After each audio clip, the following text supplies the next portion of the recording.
Buongiorno. Professore di diritto pubblico all'Università di Udine, nonché fondatore e presidente dell'Associazione Culturale Historia di Pordenone, coordinatore del Limes Club per Pordenone e Venezia. Udine e Venezia è un Limes Club imperiale, chiamato da Lucio Caracciolo. Così. Ed è fondamentalmente uno studioso di geopolitica, lei. Ma diciamo studio il diritto pubblico applicato alle relazioni internazionali. Ecco. Sarà tra i moderatori del forum dell'Associazione Mittel Europa che si inaugurerà nel pomeriggio, ma domani effettivamente ci saranno i veri incontri. Al Castello di Udine, un importante forum con i diplomatici un po' da tutta l'Europa centrale e anche qualcuno dalla Russia. Si parlerà di Mittel Europa. Mittel Europa si presta poi a tante interpretazioni, forse oggi è più facile comunque tornare a parlarne, perché magari con la cortina di ferro che correva anche attraverso Gorizia, tenere i rapporti vivi tra questi paesi era abbastanza difficile, però il Friuli Venezia Giulia era una sorta di collante in questo. Ma sì, qui c'è l'associazione Mittel Europa guidata da Paolo Petiziol che da tanti anni fa questo ruolo un po' di ponte tra l'est e l'ovest e da questo punto di vista le cose sono diventate ovviamente più facili, soprattutto con la caduta del muro di Berlino e poi con l'entrata in Europa di molti di questi paesi, e anche se hanno costituito adesso al loro centro un nucleo forte, duro, i 4 di Visegrad, che diciamo si pongono in termini adesso direi più dialettici nei confronti dell'Europa di Bruxelles.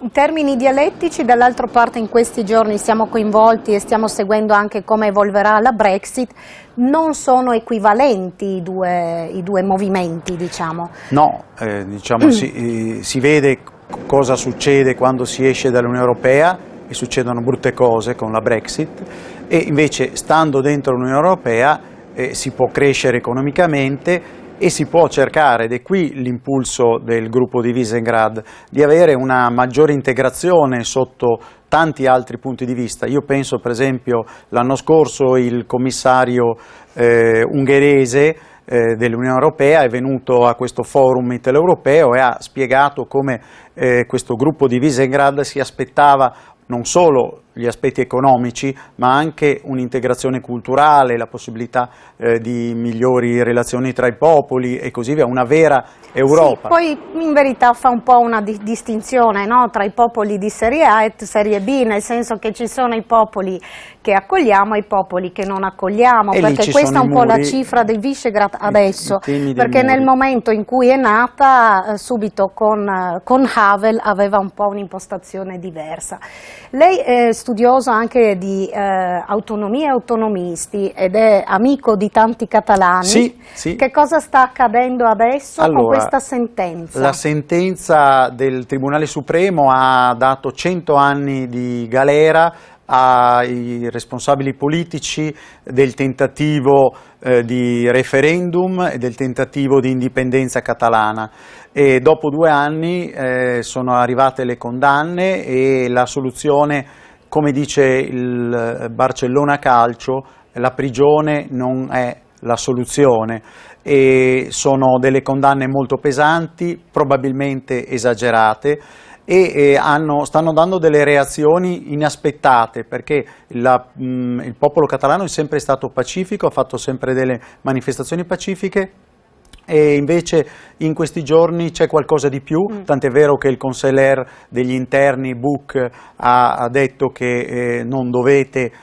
tirare contro i Mossos de Squadras, che è la polizia catalana, non dovete tirare dei sassi, non dovete rompere i cordoni, quindi non ci devono essere questi atti diciamo di violenza che si stanno un po' manifestando. I catalani sono stati pacifici, sono sempre pacifici. In questo è un po' anche la differenza con i baschi, nel senso che i catalani avevano un'autonomia che però non era la stessa dei baschi. È vero. Forse i baschi si sono conquistati. I baschi hanno un'autonomia un po' per ragioni storiche, un po' perché l'hanno ottenuta anche con la guerra armata, hanno un'autonomia sul versante della polizia locale per esempio più avanzata, ma soprattutto dal punto di vista fiscale.